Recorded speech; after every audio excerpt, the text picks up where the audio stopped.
Hello, everybody, and welcome back to the Film Freaks Podcast, the latest form of cinephile entertainment, hosted by yours truly, Tyler from CaliCriticReviews, as me and another film fanatic guest break down the latest week in movies. And joining me today is a very good friend of mine. He's a big YouTuber like I am, very high and rising through the ranks so far. Definitely one of the most informative reviewers out there as well, and much more consistent than I have been as late. And that is Mr. Charlie Morse of NotCharlesMorse. Oh, thank you so much for that kind introduction. That's very sweet. Yeah, you're very welcome, sir. Now, unlike most Film Freaks episodes where we review the latest releases, we talk about the biggest news stories, and we also review the latest trailers, this week's episode is going to be the absolute opposite, basically the antithesis of episode you typically hear of this, because we both attended the illustrious pop culture phenomenon event known as San Diego Comic-Con, and we both ended up attending all 4 days. Well, technically, Charlie, you said that you attended Thursday through Saturday and didn't really do anything on Sunday, but for what we're going to do on this is that we are going to recap each day that we attended, specifically the panels, the autograph signings, the free stuff we got, and basically anything that you could think that you could get your hands on at Comic-Con. We are going to say what we did, and also maybe share a review or two of something that we saw, because you always get that kind of footage reaction that not many others get to see before, because they're very exclusive to these attendees only. But without further ado, we're going to start with Thursday, and this is pretty much the first day in which everything is a progressive build-up throughout the day. It's usually the second least crowded day, in which the panels aren't the biggest because you usually save that for Friday or Saturday, but it is always the greatest day to just get a feel for what the con is like, especially on the exhibit hall, because there's always something going on at just about every booth that you walk past. So to kick off with my day, for instance, I woke up at 3 in the morning, and I was on the road by 3:45 to drive my car down to my hotel nearby the convention center. Was on a shuttle, the first one that they sent out there, in line at 5:30, so I was one of the very first people that got into the exhibit hall because of the lines that they form upstairs at the sales pavilion. And as for my usual plan, I did my usual, in which I just roamed around the hall, kept on looking at all the big booths for whether it was the movies ones like Lionsgate, Sony Pictures, and Warner Brothers, or even just taking a quick peek at the comic book ones like Image, DC, Marvel, Dark Horse, because there's always something happening no matter where you go to.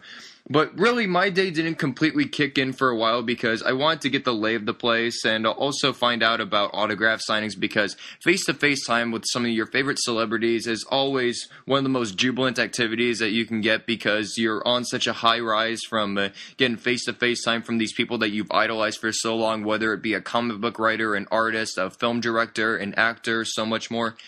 It didn't really kick off for me until about somewhere between 12 and 12:30 or so. If you guys are a huge fan of Chuck, then you're going to be jealous about me for this, because Yvonne Strahovski is going to be in the upcoming season of Dexter. You, of course, know her as Sarah Walker and Chuck. She has a 3-episode arc in the 7th season of Dexter. Surprisingly, she was the only one doing an autograph sign, so I made my way upstairs to the sales pavilion, and it was a ticketed drawing. And if you don't know what a ticketed drawing is, it's a process of where you put your hand into a bag where there's 2 types of tickets inside. One of them is the winning one, which you pull out. If you end up pulling out the other one, you just have to go back and do it again. Went through the cycle 3 times and got it. Went downstairs. I got to have a little bit of face-to-face time with Yvonne, saying how much of a fan I was of her on Chuck. Really sweet. Yeah, I know. She's a very sweet person. When having a face-to-face conversation with her, but also very shy too. I really like of how she's kind of able to balance that. It makes me have another reason to love her since starting to watch her on Chuck. But otherwise, besides that, I also attended 2 other autograph signings. The next one, which was at the DK Publishing booth in connection to George Lucas's huge Lucasfilm booth area, which was for Morgan Spurlock. He was signing copies of his Comic-Con Episode 4 A Fan's Hope book, which started distribution last year when he released it to the Comic-Con public.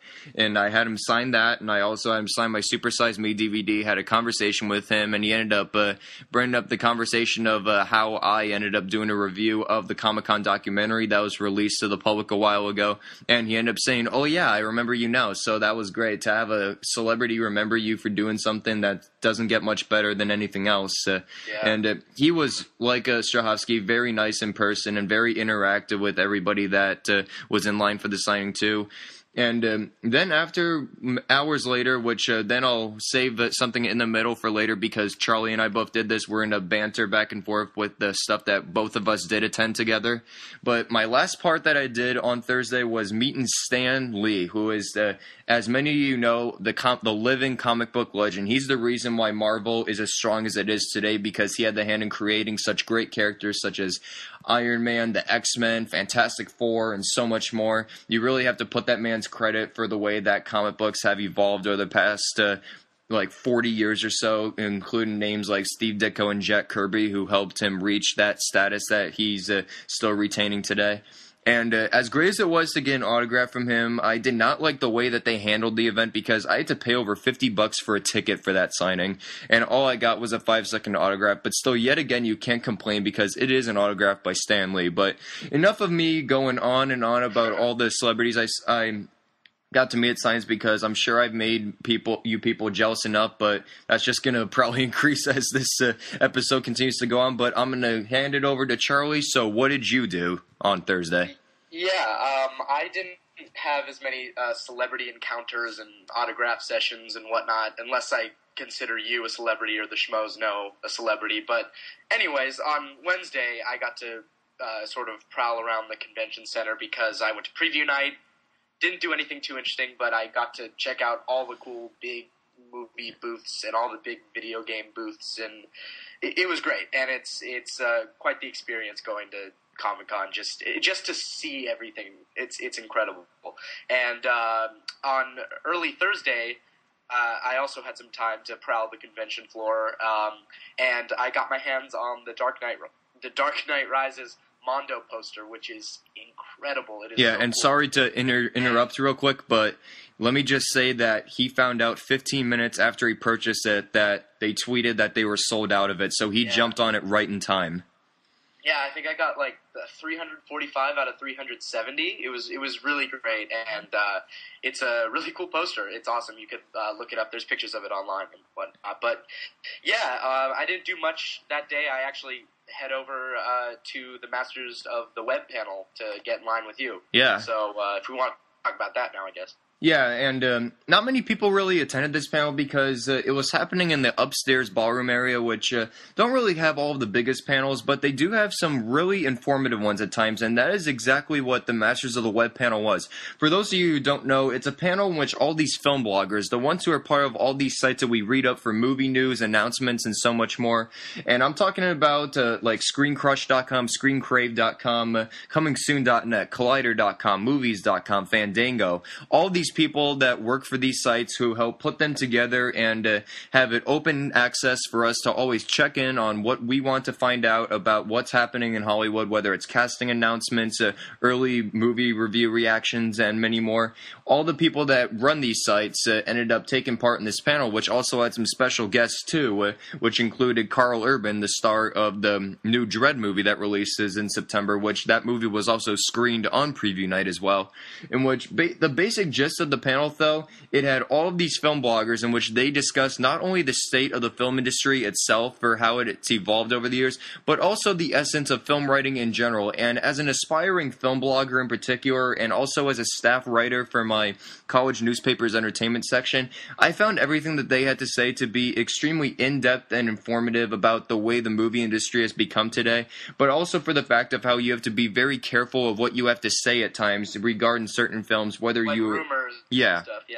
Yeah, rumors was a huge part about it as well, because that's something that you really have to contend about, especially if you're one of the biggest writers for a certain film blog site, whether it's like Collider/Film and so many more that I mentioned before. But I'd also like to share that I ended up taking part in the Q&A that took place at the end of the panel, in which I ended up telling them that I'm a YouTuber, of course, and over the past year and a half, I've attained a huge status because I'm getting close, and in a matter of time, I'll end up reaching 1,500 subscribers. I'm over 1,250 right now, but they ended up sharing of how they agree that YouTube in particular has really paved the way in for a lot of people to get a great start on their own expertise as film critics, in which they get to share their perception of a film usually before an embargo is even lifted for these professional press critics in particular.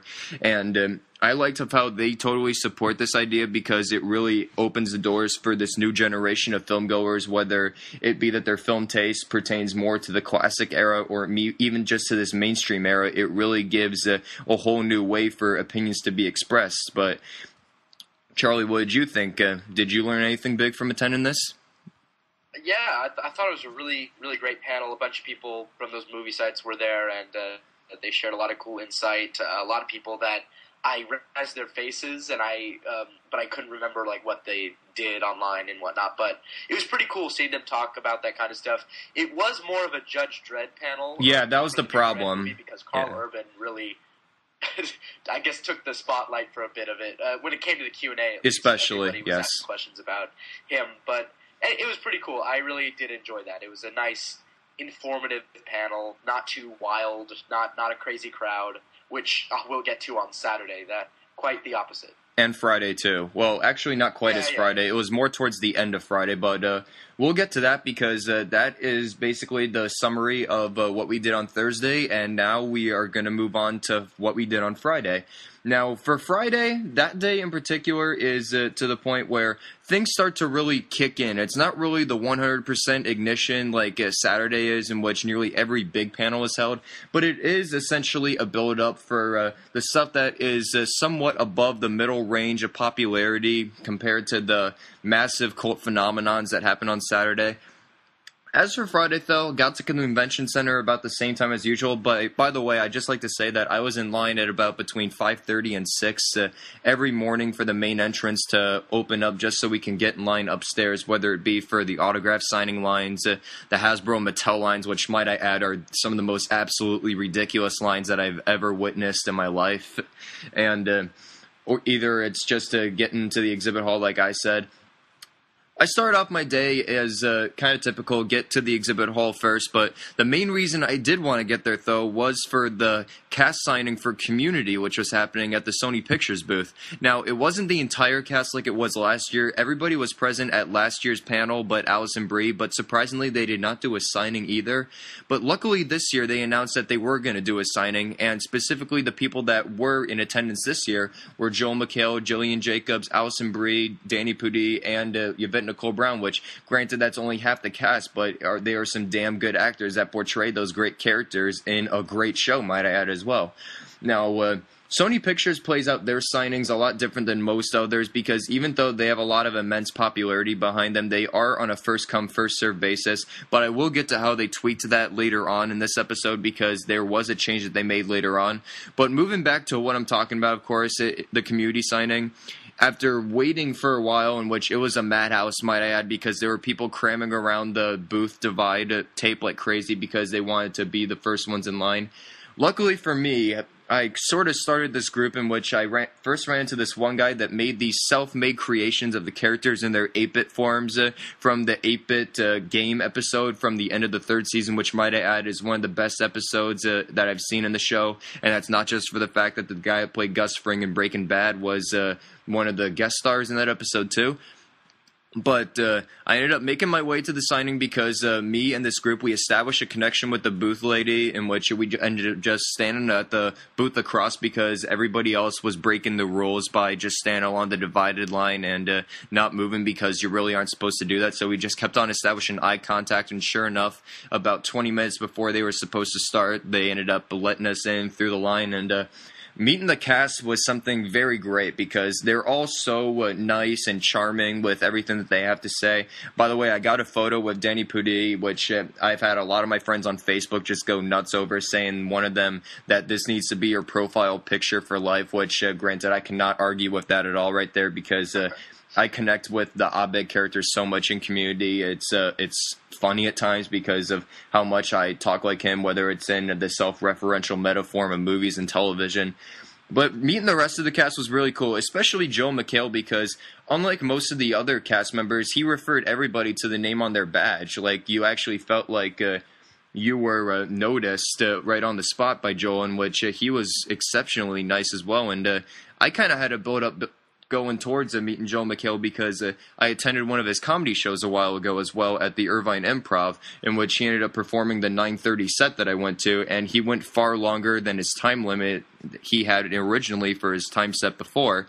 And he's a really funny guy if you see him on stage. I mean, that's one thing that you have to do if you're a Community fan. You need to find some point to end up seeing Joel McHale do stand-up because his observationalist sense of humor is nail-bitingly hilarious. But moving on after that, in which after meeting the cast of Community and having them sign a mini poster for me and also my season 1 and 2 DVD cases, I ended up meeting with you, Charlie, in which we were in line for Ballroom 20, which that was definitely the busiest day it had because the 10-year reunion for Firefly was happening. Even though it wasn't with the entire cast, it had an immense amount of popularity there because Joss Whedon is such a cult figure whenever it comes to Comic-Con each year. And even if he doesn't have any projects in the line, he still ends up showing up for something.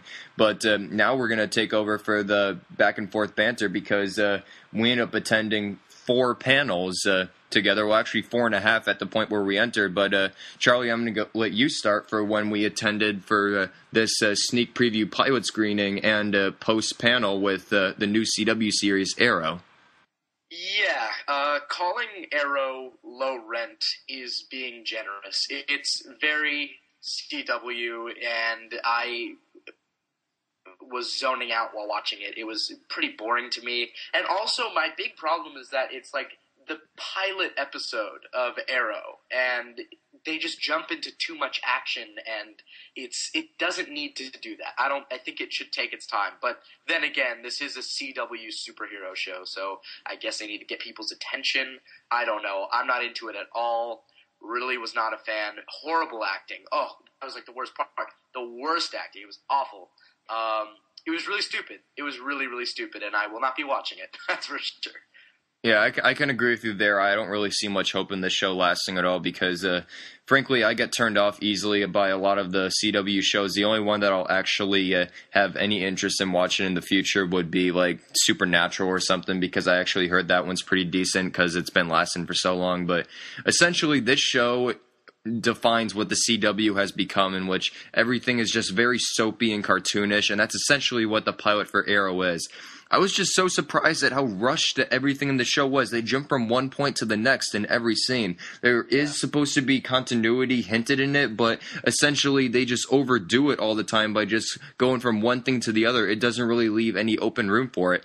And Stephen Amell, who plays Oliver Queen / the Green Arrow in it, I just thought he was painfully average in his performance in the role. He just didn't bring anything interesting to the character at all. He had one facial expression for at least the first 30 minutes or so of it, too.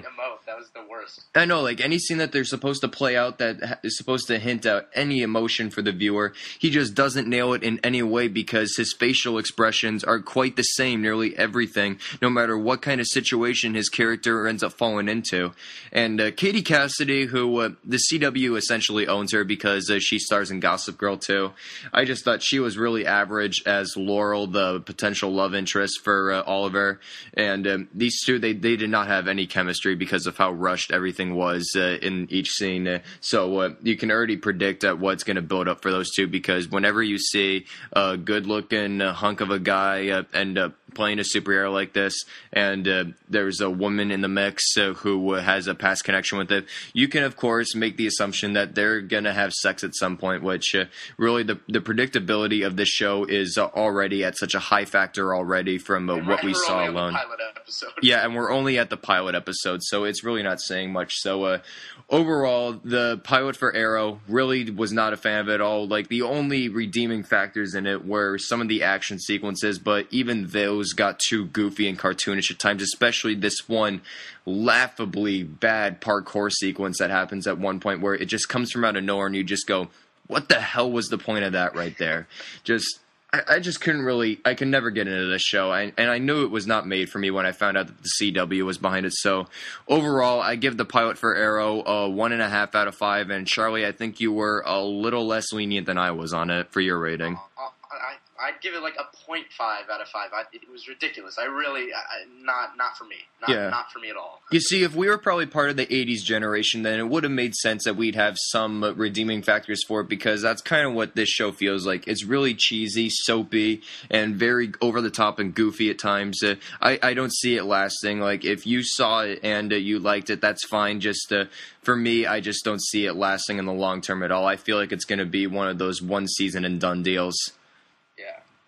But moving on to a lighter note, for the panel that we attended after we were there for afterwards, Entertainment Weekly likes to put on this thing every year in which they bring together a lot of these actresses who play roles that have gotten a lot of cult acclaim, but also because they represent female empowerment, in which they get a lot more recognition for how that they have a lot of femme fatale aspects within the characters that they play, in which it's another very informative panel. By the way, the panelists that they had featured for this were Lucy Lawless, who is known as Xena, Princess Warrior, and also from the Spartacus series on Starz, all 4 parts of it. There was Kristen Bauer Van Straten, who plays Pam in True Blood, Sarah Wayne Callies, who plays Lori Grimes in The Walking Dead, Anna Torv in Fringe. There was also Kristen Crook from Smallville and the upcoming Beauty and the Beast series, Nikki Reed from Twilight, but of course we'd like to remember her more from when she was young and did the movie 13 with Holly Hunter. And am I forgetting anybody else who was part of that or not? I can't remember.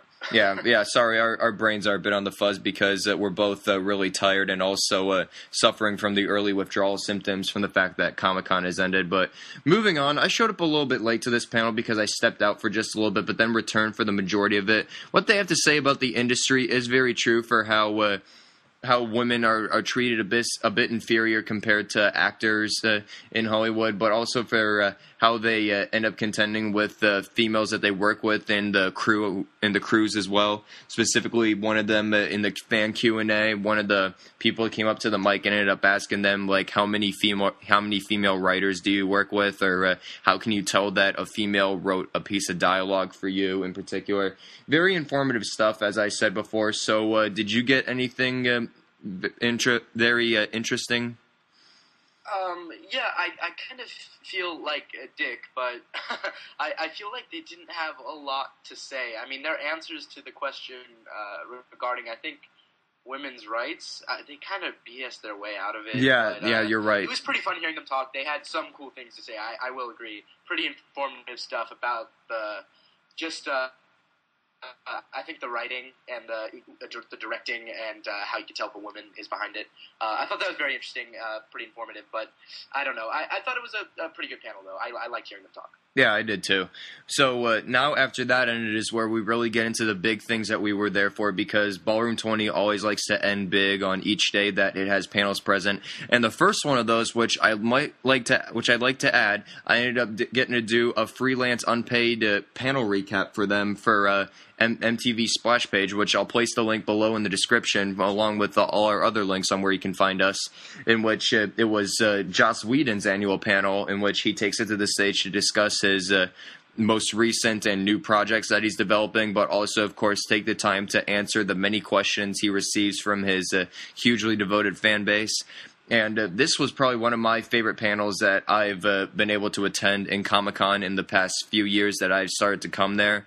And for one, it's Joss Whedon, and I'm also a new fan of the man's work. I've kind of been going backwards within all of his accomplishments that he has had in his career. Specifically, I'm talking about The Cabin in the Woods and The Avengers is what got me introduced. And in the week leading up to Comic-Con, I cycled through Firefly, Serenity, and Dr. Horrible's Sing-Along blog, in which all very great things. I'm really starting to idolize Joss the more that I cycle through the great work that he has succeeded in his career, whether it be in television, comic books, or movies. And to start off, he ended up kicking off the panel in which he ended up making some key announcements. For one, his Shakespeare short film, Much Ado About Nothing, is in post-production, and he plans on releasing it into some film festivals pretty soon, and maybe even putting it on iTunes, he hinted, for the fans to be some of the first ones to have a glimpse at it. And also, he ended up saying that he's done another first in his career, which he composed the score for the film as well, in which he ended up saying something pretty goddamn interesting about composing a score for a film, because he said since it was the first thing, he was terrified at doing it, but a very interesting thing he says that the more, if you're terrified while doing something, you're having fun with it at the same time. And I really like that introspective he put on that terminology right there. And any other announcements that he did make, he ended up saying that Dr. Horrible 2 is in early talks to have a sequel developed, because he said that he has been discussing ideas with his writers and that their ideas have been working together and turned into a script for some time, so they hope to potentially have that filmed at some point. And then that's where the Q&A really took off, in which his fans ended up asking him questions, but I really loved how Joss ended up starting it by sarcastically asking a question himself of what's it like to work with Fox. Oh, yeah. Yeah, and if you're a diehard Joss Whedon fan, you will know for the fact that 20th Century Fox, he's had a tumultuous past with them, specifically for the fact that they ended up airing Firefly out of order, and also for that Dollhouse only lasted 2 seasons. They didn't give him a chance to expand it further, because I heard that the second season really improved over the first. So, yeah, him and Fox... And his response to working for Fox, he mimed that he was inside of a box. It was awesome. Yeah.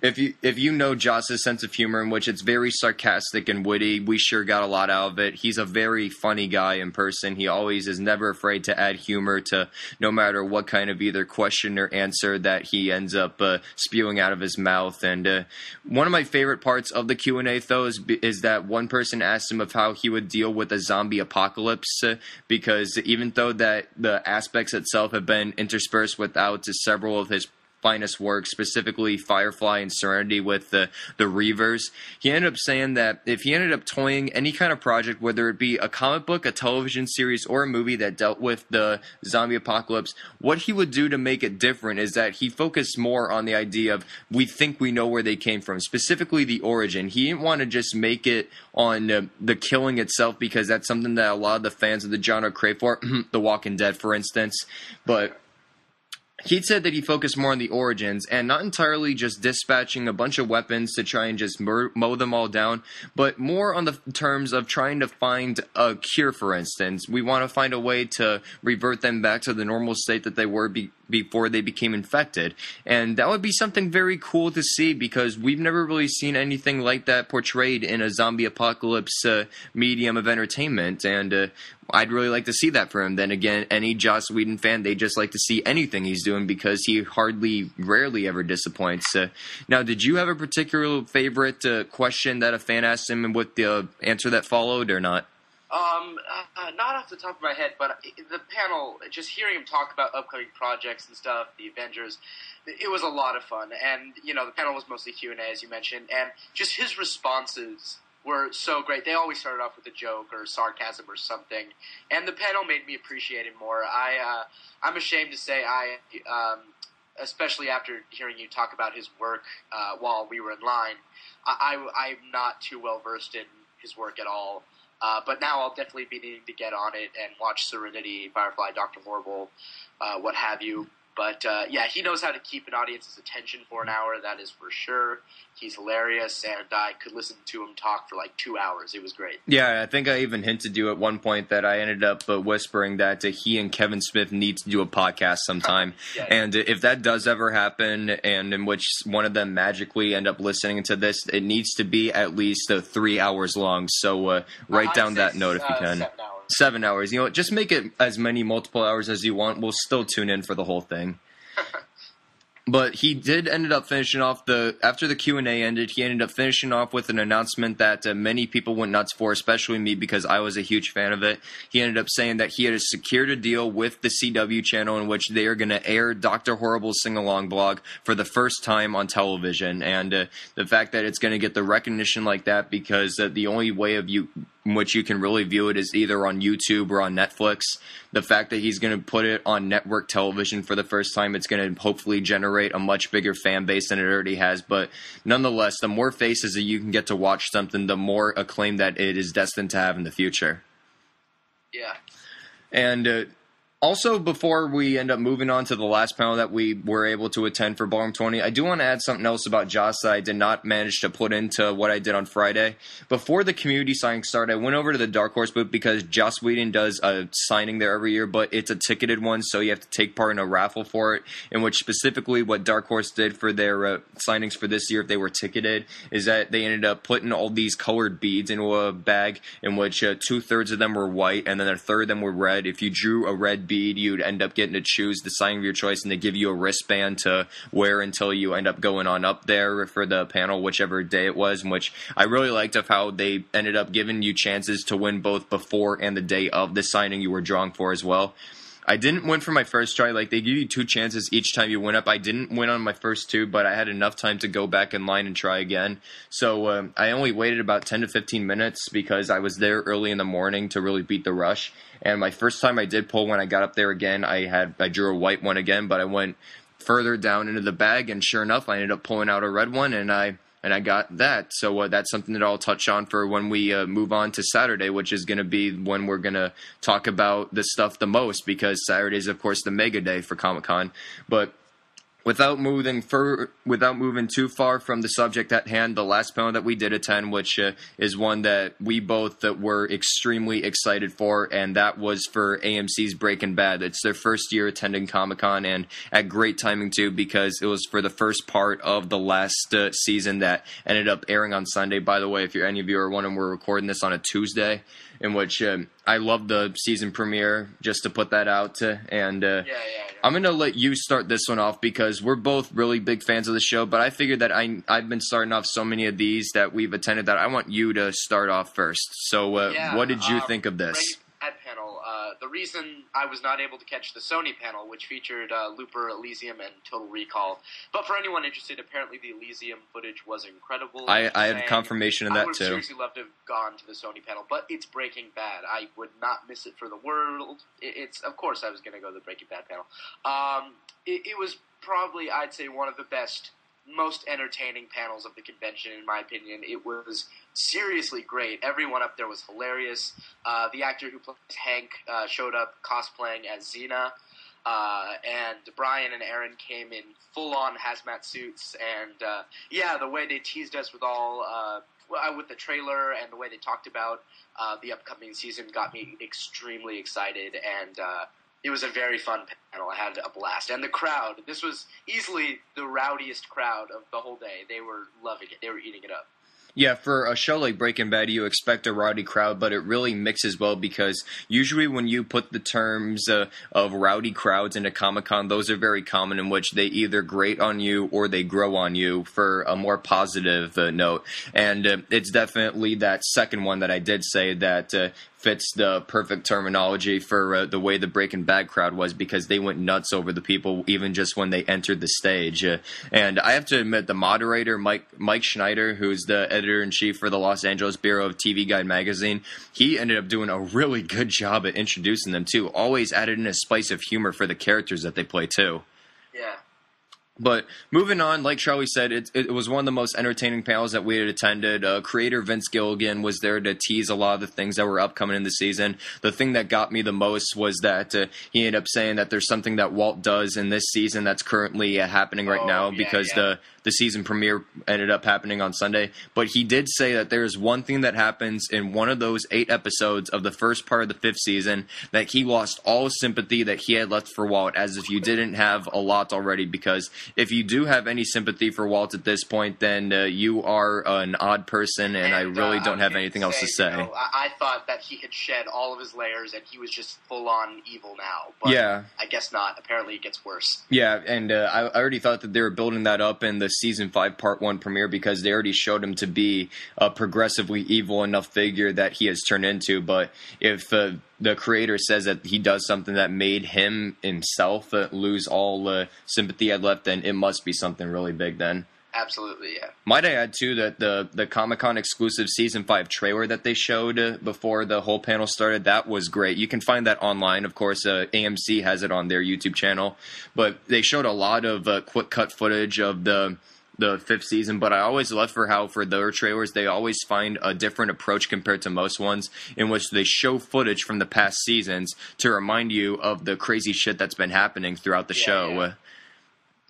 It was really you don't really get that too often with a lot of the panels that you do go to, but if it is for a huge TV show or a major upcoming movie, they always have something to show, and sure enough, they did for Breaking Bad. But nonetheless, one of the most entertaining panels that I attended at Comic-Con this year, and Charlie, I'm certain that you agree as well. Absolutely, yes. It was quite the experience. I just love being in a crowd that's that excited, that is sharing the excitement that you have. And that was a great example of that. I was incredible. Yeah, the one thing that I did wish that I did do during that panel, though, is that I took more pictures of everything that was happening. But at the same time, during the Joss Whedon one, because I was writing down notes in a notepad to then email to my contact for MTV Splash page to upload my panel recap. I was doing the same thing for Breaking Bad, so I didn't have time to get too much out of it. But at the same time, from what you heard as well of what you couldn't see, it still matched that same excitement factor that I had throughout the duration of the panel itself. But nonetheless, great panel, and I'm sure that you can catch it on YouTube already. Like, they already uploaded the cast introductions, for instance. So we'll try our best to post as many links in the underbar as we can if you want to see footage from the panels that we did attend. And now we are going to move on to Saturday, which, as many of you know, is the big day of Comic-Con, the day in which the biggest panels for the most hyped-up movies of the upcoming or forthcoming year are going to be coming soon, but this is the one place where you can see footage that nobody else will see. And that is sure enough a high point already to draw over thousands of people there. I'm going to let Charlie start off Saturday because I'm sure that your day started much earlier than mine did. Yeah. I first up on Saturday, I sadly missed the panel, the Django Unchained, because the line was ridiculous. I got in line at around, I'd say, like 8 a.m., and it was around the convention center, down by the marina. I couldn't believe I made it in at all. But first, Warner Brothers and Legendary Pictures took the stage with moderator Chris Hardwick, who is an absolutely hysterical comedian. I heard he is, yes. They showed off footage from Pacific Rim, Guillermo del Toro's big robot monster action adventure movie. And the panelists included director Guillermo del Toro and cast Charlie Hunnam, Charlie Day, Reno Kikuchi, and Ron Perlman. He said it would be a while before the public sees any footage, but they showed footage at the panel, and judging from the length and the editing of what we saw, this could very well be a full trailer for the film. And it was really cool. That's really all I will say about it. I wasn't blown away, I'm going to be honest, but this seems like a fun popcorn movie with great production value and really impressive practical and CG effects. But what really sold me on the movie was just hearing Guillermo del Toro talk about it. He seems to be very happy and really enthusiastic about this project. He said, I have a quote, one second. He said, "You can get crazy or lazy, and I chose to be as crazy as I could. We used creativity and passion and madness as a fuel to make this movie." And it seems like they put a lot of effort into crafting and designing original creatures and massive robots. They, like, to every little nuance and detail, he built them from the inside out, those robots, about like how they'd work and whatnot. And he proclaimed that the creatures you see in the movie are unlike anything we've seen before, completely original. And yeah, this is certainly on my radar now. It was not beforehand, only because Guillermo del Toro was doing it. That was the only reason. But now it is definitely something I'm looking forward to seeing more of. Yeah, it's certainly on my radar too. Yes, and then when it comes out, I forgot when it comes out. It comes out next June or next July. Somewhere around there, yes. Yeah. And the next panel was going to be for The Man of Steel, but head of Legendary Pictures, Thomas Tull, he came out and he had a little extra thing he wanted to show us. And they immediately started rolling the teaser for something that I had no idea what it was. I just had no idea what it was. And actually one shot / sound effect gave it away, and it became apparent that they were showing the teaser for the Godzilla reboot that had been kept under wraps for a long time, I think. And this teaser blew me away. It was all test footage. None of it will be in the actual movie. And we barely even got to see Godzilla at all, but what we did see was extremely promising, and the crowd went absolutely crazy for it. They brought out director Gareth Edwards after they showed it, and when he came out on stage, he was overwhelmed by the reaction and was trying to hold back tears, honestly. It was really sweet, and then he talked about how this vision of Godzilla is meant to be taken very seriously. There's nothing sci-fi about it. It's very grounded and realistic. He said, like what it would be like if this really happened to us, like a giant lizard attacked a city. He directed Monsters last year, by the way, if you aren't familiar. Did you see that movie? No, I didn't, but I really want to, because I heard that this project and that project ended up getting him Godzilla because he was in the running for the director's chair for that a while. Now, I'm really impressed to hear that he did receive such a great reaction for that, because I don't blame him, because he's an independent filmmaker going into something this mainstream.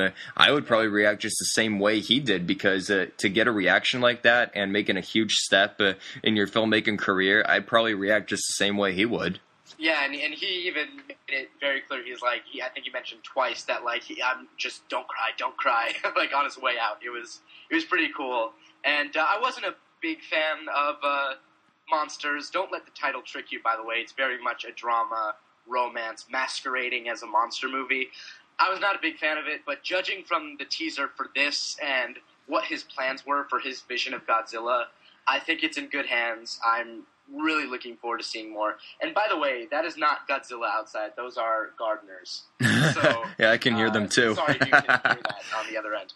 That's all right. But one more thing that I would like to add, because I know that you have one more movie to cover that's part of the huge Warner Brothers legendary lineup that there was, in which, did you know that the special effects that were made for the creatures in Monsters were made by Gareth himself? He used the consumer grade visual effects software to create the creatures in it. And it was pretty damn good for doing it on his own laptop, so that's exciting, yeah. Yeah, so I know that you have one more big movie that was part of it, and one that many people camped out for overnight, and I think that I don't need to do anything else. Zack Snyder's Man of Steel, and at the panel they premiered an extended teaser for the film, which is what I'll focus on. I have to point out, though, I don't know if you share this feeling with me, but I've never been a big Superman fan. I just haven't. I don't have anything against him necessarily. I definitely like the original Superman movie. It's iconic. I've just never been too big into the character himself. I never found him all too interesting. But with Chris Nolan having a big hand in this project as a producer and a co-writer, you can't not feel optimistic about this project. And really all I was hoping for was that this would appear from whatever they showed, a teaser trailer, whatever they talked about. I was just hoping that it would give off that this would be a worthwhile incarnation of Superman, unlike Superman Returns.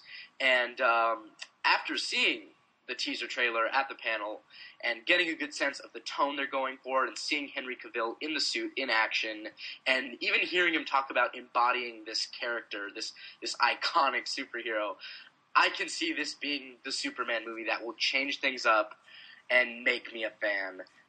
It was a completely satisfying teaser trailer. The dialogue, the voiceover from Russell Crowe's character, who I believe is playing Superman's dad, Superman flying, the music they used, it was chill-inducing, and the audience seriously ate it up. They were loving it. And something I noticed right off the bat was that this didn't seem nearly as stylized as Zack Snyder's recent films, which, thank God. But my fear was that it would be so grounded and dark, trying to be grounded and dark, that it wouldn't feel like a Superman movie, because Superman isn't necessarily a dark, brooding character, I don't think. Yeah, he's a lot more lighthearted than anything else. Something, I guess. I don't know. Yeah. Go ahead, sorry. Yeah, like I said before, Superman's a much more lighthearted character than a character like Batman may be, which is given for the fact that he needs a gritty setting for his character to be grounded in, like Christopher Nolan does with the Batman trilogy that he'll be releasing the last part of on Friday, for instance, The Dark Knight Rises. Now, my take on this whole thing with superhero movies trying to be a lot more gritty. In fact, a lot of movies overall, ever since Christopher Nolan ended up making the new Batman trilogy, begin with Batman Begins and then The Dark Knight and now The Dark Knight Rises, I feel like a lot of people are trying to capitalize off its success by imitating the dark and gritty setting for a lot of films. And it's really projected both the hit and miss factor that has been playing out a lot in the film industry lately. Yeah, the best is when producers and studios come out saying that like they're rebooting superhero or something, and they're saying it's dark and gritty, and it just does not need to be. That's ridiculous. Like the Fantastic Four reboot, I think. Yeah, it's stupid. But yeah, that is not the case here, though. With it being too grounded and dark that it wouldn't feel like Superman. That is not the case. There are bits in here that scream Superman. There are some shots in here that really stick out to me. Really, a lot of cool imagery, a lot of subtle imagery, and the way this teaser was cut together and edited, and the slow build of the score throughout the teaser. They used the score from The Thin Red Line, and it worked very well. It is epic. You could tell that Nolan has had a big hand in this movie too, or I guess at least this teaser, because from the first few shots of the trailer, from the shot of Henry Cavill walking on a snowy road with a beard, you could tell that this will be almost like the Batman Begins to Superman, not some stylized, slow-mo, jumbled mess like other things we've seen from Zack Snyder. This looks like Nolan's vision, and it is Nolan's vision. He's the one who came to Zack Snyder with the idea of this kind of Superman, which is very exciting to hear that he trusts Zack Snyder to direct this. But yeah, I went into more detail about this teaser on my channel, about what they showed in the footage, actually. So I did a review of that you could check out if you'd like on my channel. But yeah, very good teaser. A slightly more condensed one will be playing in front of The Dark Knight Rises this weekend, but apparently not at midnight for some reason. But I'm bummed look now. out for that if you're seeing it opening day. Yeah, I'm bummed to hear that because I'm seeing it at the IMAX midnight premiere at my theater. Yeah, that's we'll see. Yeah. It will be online at some point though too. Yeah, and this now I can't remember if this was right before Man of Steel or after.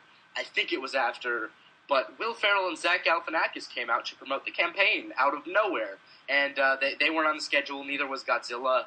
And even though I don't think the movie looks very good, being at a panel where Zach and Will just goof around is amazing. They showed like 5 minutes, like an extended trailer, I think. But I mean, I still can't say I'm looking forward to it, but of course I'll see it for Will and Zach because they're geniuses and they handled their time on the big stage very well, and especially the way they answered questions, just hysterical. And closing out Warner Brothers panel was The Hobbit, which showed off 12 and a half minutes of footage in 24 frames per second, if anyone is interested in that controversy. Have you been following that controversy with 48, 24 frames per second? Yeah, I have been, because it dates all the way back to when the first footage was shown at CinemaCon in Las Vegas, and they end up showing it in the 48 frames per second aspect ratio, and actually not aspect ratio, but the 48 frames per second rate on screen.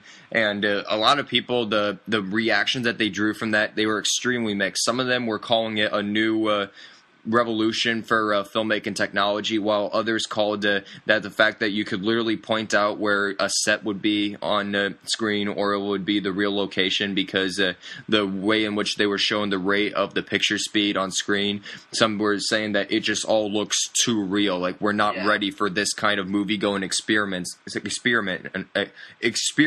in our lives. But I've been following it mostly, and a lot of people have been saying, like, even though they only showed it in the 24 frames per second rate for the footage that they did show at the event, they're still going to be releasing it in the 48 frames per second 3D format, which is the format that I'll probably end up seeing too. By the way.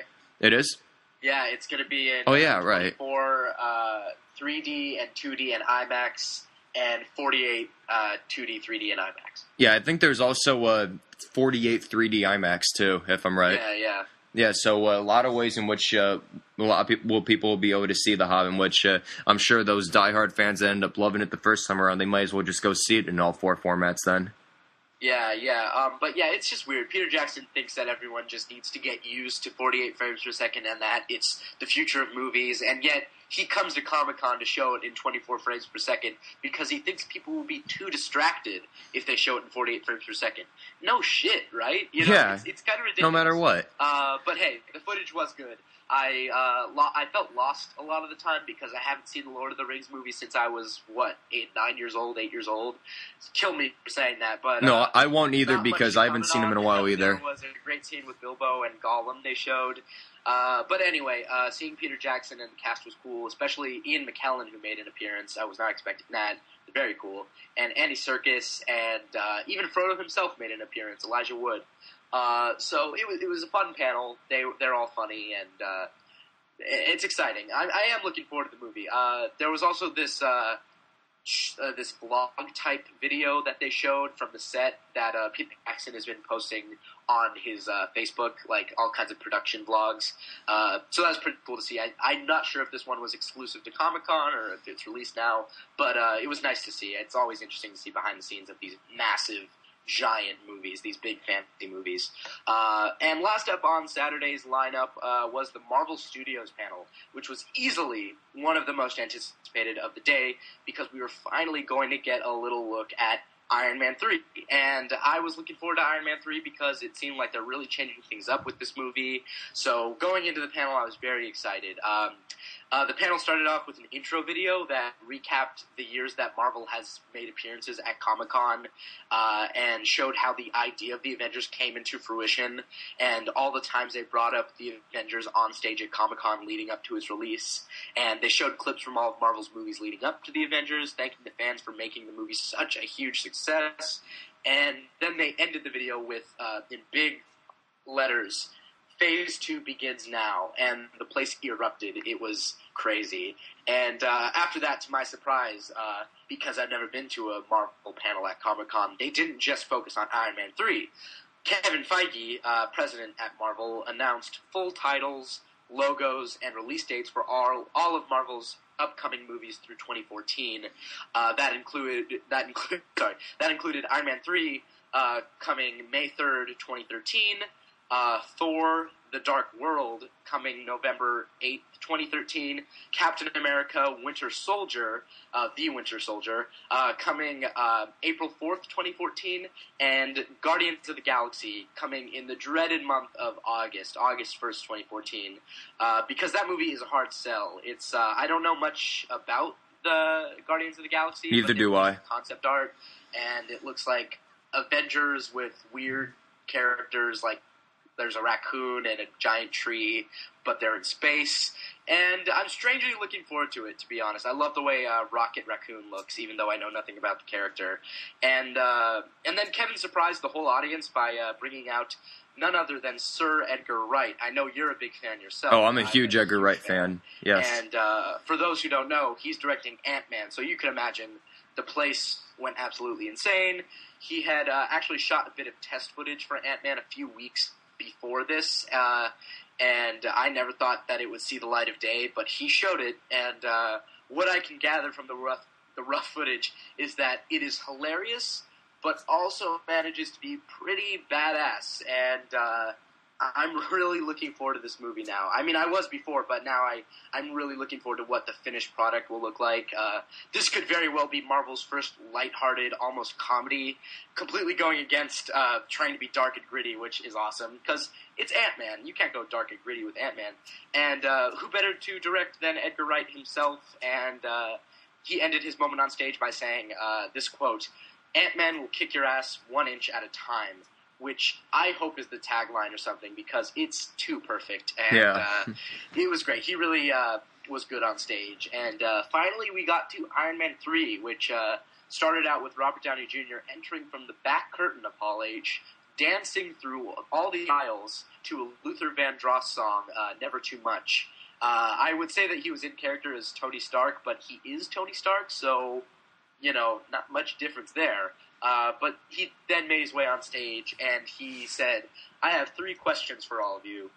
Number 1, how much do I love you?" And everyone cheered. Number 2, how much do you love me? Everyone cheered even more. And then question number 3, why aren't we showing any footage yet? And you can imagine everyone's reaction. Robert Downey Jr. knows how to work a crowd.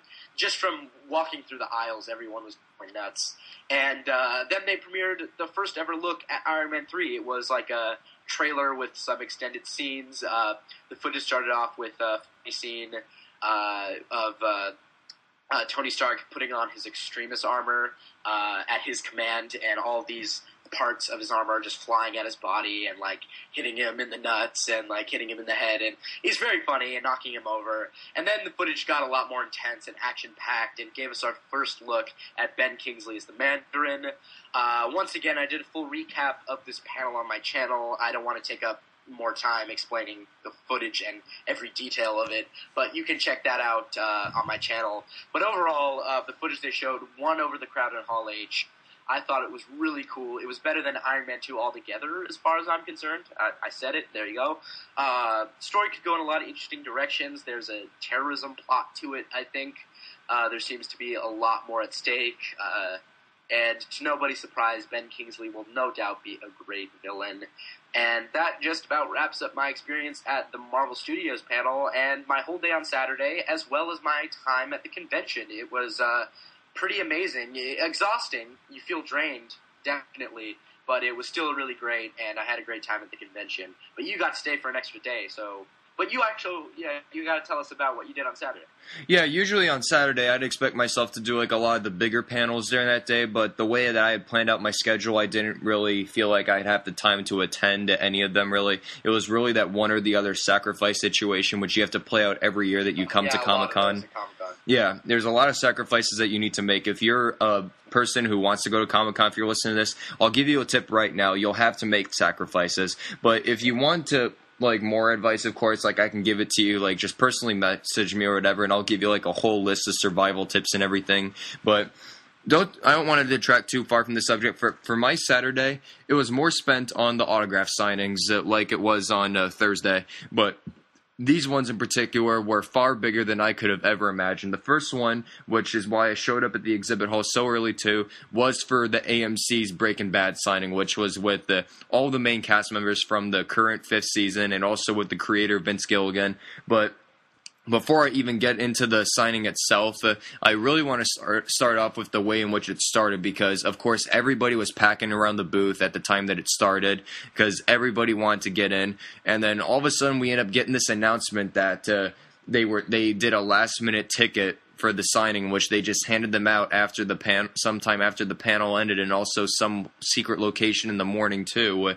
So there were so many pissed off people left and right, and some of them were like threatening to riot. One person like saying, "I'm going to tweet this bullshit," and so much more. It was absolutely insane. Like I'm surprised a fight, riot, anything else did not start because there were so many people that had just had their anger levels going up by the seconds, but. I would like to provide a little backstory behind this, though, because I still managed to get into it. Yes, I got into a signing that was ticketed, and I didn't have a ticket, but I will explain why, though. It was the fact that me and a few people, we basically formed this group of when we went to the community signing, which might I add was also a nightmare as well because there were so many people trying to get into it because it was a first come first serve one. The reason on why that me and these two others that went to the community signing got in, and I became really good friends with them from standing in line for so long. In fact, I added one of them on Facebook too. Like we've already started talking about Comic-Con as well already, and also with other things. But what we managed to do for our plan is that. Because in the one for community, nobody was obeying the rules. Everybody was just standing along the divide tape, not trying to just find a way just to walk around and act very inconspicuous to show that you're still here, you want to be there for what's about to happen, but at least follow the rules, which hardly anybody was. So the group that I did with the community originally, we stood at the booth across. We kept on establishing eye contact with the head person that was running the Sony Pictures booth, and they let us in through the huge crowd to get in line. Now, we did not do that same process for Breaking Bad when we found out it was ticketed, but our relationship that we had built up to that point because the booth people were just getting slammed with insults and threats by all the angry people at the Breaking Bad one, and they were taking so much that we just decided that this isn't the time to get angry. Just be nice, joke around with the security guards around there, and even the booth people. We'll see what happens, and thankfully that paid off. By the time that they were about to begin this, they were supposed to begin the signing about 30 minutes beforehand. There was a security woman that escorted me and the two others that were at the community sign the day before that wanted to get into Breaking Bad. They end up saying that the security lady ended up walking up saying, we're going to let you in, so just walk around the booth to the back, and I will open the tape for you to get in line. And what followed was quite possibly one of the most surreal experiences I've ever had in my life, because Breaking Bad is my all-time favorite show, and to meet the cast and the creator of this such fine work of art, it was one of the most mesmerizing things that I could have ever imagined happening. The whole cast was so nice, and even Bryan Cranston wasn't afraid to break the laws of how far you can do stuff at a signing, because he ended up tossing packets of the quote-unquote blue meth into the crowd for them to get. He was signing autographs for the people on the Divide tape, and he was doing so much that I could have ever imagined. I mean, he's one of the most class act actors I have ever met in my life. What an incredibly nice, funny, and very interactive guy. I mean, there's really nobody else like Bryan Cranston that I've ever gotten to probably meet in my life. Because and I will say, just to add a second opinion, I've had the pleasure of meeting him as well, and he is so... It is unlike any other actor I've met before, like in person. He's just amazing, really is. And it gives you your full attention, and he's very, very nice. Yeah, and as I went through the signing, I had to share some FaceTime with all of the actors and Vince Gilligan, the creator. For instance, I told Vince of how much of an influence that his work on Breaking Bad has had on my career, and I told him that you're one of my biggest TV inspirations, and he thanked me a lot for that. And I think me and him shook hands at least twice or three times for the positive words that I had to say about his career since Breaking Bad took him off so far. And when I got to Aaron Paul, I was wearing a Jesse Pinkman Yo Bitch shirt, in which he wouldn't the Obama propaganda poster. Yeah, it was in that style too. Thanks for bringing that up. And Aaron Paul got a huge kick out of the shirt. He loved it. And but the best moment of all is when I finally got to the last person part of the signing, and that was Mr. Bryan Cranston, which he just all of a sudden out of the blue asked me, after shaking his hand saying hi, he ended up saying, mind if I add a little bit more, in which he was referring to the Jesse's mustache on the shirt, in which he ended up taking out his Sharpie and drew up and down zigzags along the mustache area of the shirt just to add some more design to it. I could not believe it. There's a photo of it, by the way, on my Facebook that you can see of it, because I do have proof that it did happen. And I'd like to thank one of my friends that I met at the community signing, and also for Breaking Bad, that ended up snapping that photo. So shout out to him. And really, that was one of the greatest experiences that I'd ever been through, because one of my lifelong dreams was to meet the cast and the creator of the show, and sure enough, I got it done, even for the hellish circumstances that it did have beforehand, but thankfully it paid off great in the end. Also, I ended up going back to the booth later that day to personally thank the head Sony Pictures booth executive that was running the whole thing. I thanked her a lot, and ended up talking about her how she had to handle the insults that were flying her and the other coworkers' way because of how awful it got at times with some of the stuff that people were saying at them. I mean, really, it was an experience that really I hated to be part of, because it just kept on going on like that. But detract into a more positive light, I ended up hugging her as well, because for the fact that she got me and the two others into this, in which all three of us, after we got out there, we ended up sharing our autographs. We shared the photos that we got. I mean, it was such a great experience. I mean, one thing I never really surprisingly touched upon is that you meet so many people at Comic-Con that it's really only a meeting that is so short, but you cherish, because you share so many interests with these people that you run into. I mean, you could be a DC fan, for instance, and they could be a Marvel one, but you could connect on different things. Like, it doesn't matter if you have conflicting interests. There's always something that you can connect with to someone, whether you're waiting in line or just board a shuttle for that matter. I mean, there were a couple of guys I talked to while I was in line for Hall H that later ended up cutting in line, but it was still pretty nice talking with them for about an hour. Yeah, I know. That's about as long as I talked with some people while I was there as well. I swear I talked to at least 50 different people during my 4-day time at the convention center. But moving on from the Breaking Bad signing, I didn't really do whole much on Saturday, because I was called back home in where I live, about an hour away from San Diego, because there was something that was important that brought up, so it kind of detracted from the second half of my day going into full swing. But I did go to the Joss Whedon autograph sign at Dark Horse, and I had him sign my Astonishing X-Men Volume 1 edition, which I found only about 45 minutes before the signing started. I was on the lookout for it. Every retail booth there wasn't having it, until I finally found one that I bought from previous years, and sure enough, they had it, and I bought it right on the spot. And I also had him sign my Firefly Complete Series DVD set. The only problem that I did run into, of course, is that I was second in line at the point where I finally reached up to the front because I was towards like the second half of the massive line for the people that did win for the signing. And I was about to go up, and the guy at Dark Horse ended up telling the person at the front that was letting us go one by one, saying that we're not going to let them do pictures anymore because the people up front have done enough photos of Jaws that it's really cut into the time. So I was so close at getting a photo with him, but I did manage to snap some photos of him signing before I ended up going up. I got to share a nice little conversation with him. For instance, I quipped about the Cabin in the Woods, saying that I'm surprised nobody's had you sign a coffee thermos yet in particular.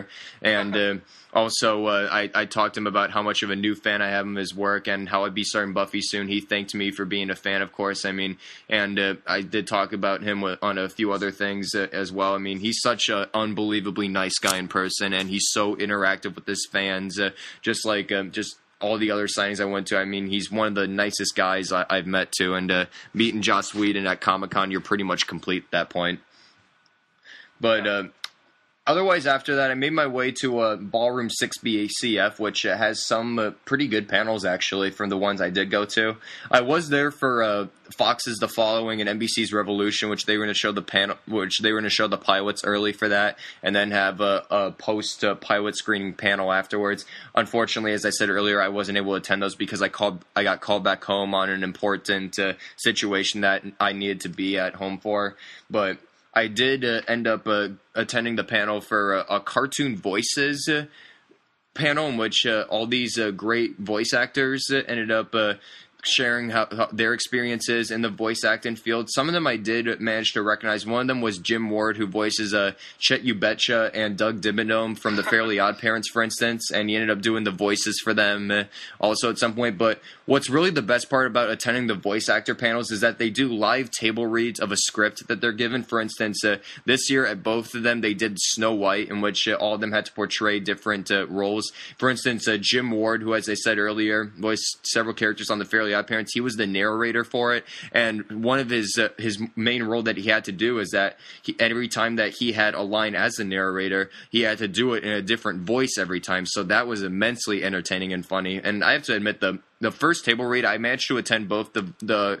veteran voice actor panels. The one on Sunday I'll get into in a little bit, but for this one, though, the ones that they had lined up for it, I was laughing nearly every second for some of the stuff that they were saying, because you can tell that they were ad-libbing certain parts as well, whether they screwed up reading from the wrong line or page or just saying something that clearly wasn't in the script. It was so funny, and I was laughing all the time. I mean, it's great enough to see these people do their act in front of you on stage. I mean, even without a recording booth, it's great to have them in this widely spaced area for all these people to be entertained by, and it was very fun. The panel that I had afterwards, then the last one that I did attend on Saturday was for the Avengers versus X-Men comic book series, which I learned a lot about the series itself, and also they had these very, very great looking hats that New Era is distributing, which they were just the samples that they were showing, but due to the popularity that they were gaining so much already, they said that they're going to do a full distribution of them, which I'll be for sure buying one of them because I saw the designs and they were fantastic. They even gave away one of them at the Q&A that happened after the panel, and nonetheless, that's a sign that I'll be reading in the future for sure. And that does it for Saturday. And Charlie, you said that you didn't attend Sunday, and I did, in which it wasn't really a whole lot because, as everybody knows at Comic-Con, Sunday's pretty much the cleanup day, in which it's really more of the day which a lot of the free stuff is given away at the booths, and also a lot of the retailers end up doing a lot of big giveaways. Particular, I'll get into one of those in just a little bit. They drop their prices too. Yeah, they do. As I said, like, retailers drop their price big time for the stuff that they're selling, so they can do one big last sale for the crowd, in which they aren't paying as much as they would have originally on the last couple days beforehand. But the main thing that I was there for on Sunday, though, which was for the Sons of Anarchy cast signing. Sons of Anarchy, it's an FX series in which it's one of my favorite shows on TV. It has some very great acting in it, and just the essence of a motorcycle club being on TV, and for the stuff that they all go through, they all do it very well. Creator Kurt Sutter does a great job at capturing that world in particular, and that was once again a raffle ticket signing. I only had one pull for it because everybody was going for that. Like, they also had signings that day for the Cleveland show and the following, Kevin Bacon's new show. But everybody was drawing for Sons of Anarchy. So it was a really tight in which I had to draw a green ticket as a winner. I dug it deep into the bag and I pulled at least 3 tickets and I just dropped the other 2. And thankfully the one I drew out was green. So I was all set for that. And otherwise, before that, I ended up going to a couple booths that were giving away free stuff left and right, particularly the CBS Showtime CBS booth, which they were giving out a lot of the meme buttons for Showtime shows, also custom bags for the new series that CBS will be showing later this year called Elementary, which stars Johnny Lee Miller and Lucy Liu. And later on, I ended up going to the Fox booth, which they were doing a huge free giveaway of posters, custom FX character bags, which were massive, by the way. They had Wilfred on one side and they had Archer on the other, in which they gave away at least 20 different posters or so, and then they had shirts for the following as well. I managed to get my hand on at least 20 pieces of free swag or so, and it was great. Like, I have them sitting like right in front of me as well right now, so it's great to keep on looking at them. And one of the best things that they did give away too that I never expected was that they had posters for the show Louie, which the guy at the booth ended up telling me that they had just gotten them yesterday as well. So thank you, Fox booth, for sharing Louie, because it is a show that doesn't get the full audience that it does deserve, but to show it at the Fox booth itself in the midst of all these popular shows, you're getting it to hopefully even further than it already at the high point it is on FX right now. But moving on, I got to the Sons of Anarchy signing. A lot of great people at that one too. They had the entire main cast, unlike previous years. In the past couple of years where the show has had its presence, there's really only been 4 people. Creator Kurt Sutter and stars Charlie Hunnam, Katie Seagal, and Ron Perlman. This year, it was the entire main cast, 10 people there, and then also creator Kurt Sutter, which that's 11 total signatures I received on the poster they were signing. I had to have some face-to-face time with a lot of them. One of the best people that I did get to meet, of course, was Charlie Hunnam, who plays Jax Teller, the main character in the show. He loved the Jax Teller shirt that I had on. He high-fived me for it as well, which was quite a high point right there. And one of the most interactive ones was Theo Rossi, who plays Juice Ortiz, who had a huge character arc in the previous season of the show, in which he ended up asking me, how long have you been here? What have I missed? And so forth. So I got to share a nice little conversation with him. But after that, I ended up making my way to Hall H, in which it really cleared out because the Doctor Who panel had been left out, which was just about everybody was there for that day. And I was there for the Cleveland show panel, which granted isn't a show I watch too often, but I really like Mike Henry as a voice actor who voices Cleveland, and also one of the children of Cleveland. Sorry, I don't watch the Cleveland show as much as the regular viewer does, but I really like Mike Henry's presence. He's a very funny guy. And also Seth MacFarlane was there, of course, and there was also Jamie Kennedy, who has a character in the upcoming season. It was a fun panel, and then it got to the Q&A where everything just got so weird, yet Seth MacFarlane managed to make a lot of humor out of it, because he can make humor out of the weirdest situations and still make you laugh so hard, which thank you, Seth, for doing that. And then I stayed for the first half of the Sons of Anarchy panel, which they had a moderator to cast Q&A, and they also screened the first footage of the new season. They showed 5 minutes, a 5-minute clip from the future 5th season, which is going to be premiering soon. They also managed to show a reel of footage from the upcoming season as well, so that was pretty cool to see. And nonetheless, that pretty much caps off my trip, and I had a great time nonetheless, and reflecting on it because of how many celebrities I got to meet, and also some of the panels I got to attend on Ballroom 20 on Friday. This was probably the best Comic-Con that I've attended. I've been there 4 times. I was there for Sunday in 2008, Thursday and Friday for 2010. I was there all 4 days last year, all 4 days this year, and it's an event that just, even though it does have its evident problems, which I know that so many people can agree on, whether it be the crowds, the lines, as the most evident ones, of course, this was without a doubt the best Comic-Con that I've attended. So reflecting back on it, how would you reflect on this one, Charlie? I really loved it this year. I had a great time in Hall H on Saturday. The Breaking Bad panel was awesome. It was really great. I don't know if it'd be better than last year, because last year the big highlight for me was the Amazing Spider-Man panel, which was amazing. No pun intended. But yeah, no, I absolutely loved this year, and it was a great experience once again. It's my second year going. Yeah, so you're still kind of new at getting at the laydown of everything, though, at the same time, too, kind of, right? Yeah. Yeah, as the years go on, you'll progressively plan more. Like I did this year, for instance, I started planning at least a week or two before the event was supposed to even start. Like literally everything that I wrote down on my schedule, I got to do, and I kind of pulled off a trifecta at the same time of being at both the panel and the signing for certain things. And that was for the Breaking Bad, Joss Whedon, and Sons of Anarchy, which I was at the panel and the autograph signing for all three of those. Which I'm really glad I got to pull off something like that. That's a huge achievement for me right there. But nonetheless, this was a great year at Comic-Con. I hope you all had a very fun time listening to all the stuff that we managed to see, and also the stuff that we both saw at the same time, too. It was really great getting to meet you for the first time. And I mean, it was kind of surreal at the same time, because meeting someone from YouTube that you're friends with, you never really imagined it being possible, but it is a really cool thing. Absolutely. Yeah, so that does it for this special edition episode of Film Freaks. Next week, we're going to get back into the thick of things. Like, we'll return back to the original format, which should be Rate the Release, Trailer Talk, and the Hollywood 3, which we don't have a given guest yet already, but of course, I'll be working on that. We're going to have a show next week. I mean, when aren't we going to take a break? But in the meantime, Charlie, where can we find you in the social network sphere? Yeah, I'm on YouTube. I do movie reviews, and you could check out my full review and recaps of the panels and footage shown for The Man of Steel and Iron Man 3 at youtube.com/NotCharlesMorse, NotCharlesMorse. And you can follow me on Twitter for any updates on my channel when I post a video at Morse Reviews on Twitter. And I have a main Twitter, not for YouTube really, if you want to get more personal, at Charlie_Morse.